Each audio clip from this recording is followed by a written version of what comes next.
اداکارہ صبا قمر نے مقامی بوڈکاسٹ میں ایک سوال کے جواب میں کہا ہے کہ وہ کراچی صرف کام کے لیے آتی ہیں اور وہ کراچی منتقل ہونے کا سوچ بھی نہیں سکتیں۔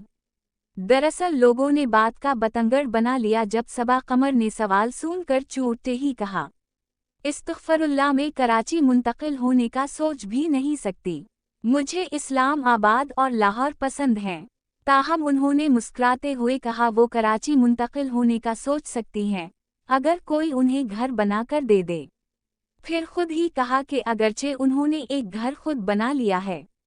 یہ پوڈ کاسٹ نشر ہوتے ہی پورے ملک سے خاص طور پر کراچی سے سوشل میڈیا پر لوگوں نے خوب لے دیکھی اور کہا لوگ کراچی کمانے کے لیے آتے ہیں مگر اس شہر کو اچھا نہیں سمجھتے۔ جلد ہی سوشل میڈیا پر عوام دو حصوں میں تقسیم ہو گئے۔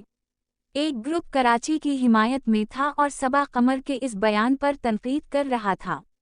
دوسرا گروپ صبا قمر کے ساتھ تھا۔ ہمارا نقطہ یہ ہے کہ صبا قمر نے فوری جواب کو تھوڑا سنجیدگی سے نہیں دیا بلکہ جلد بازی میں دیا، اور خاص طور پر لفظ استغفر نے بات کا رخ موڑ دیا۔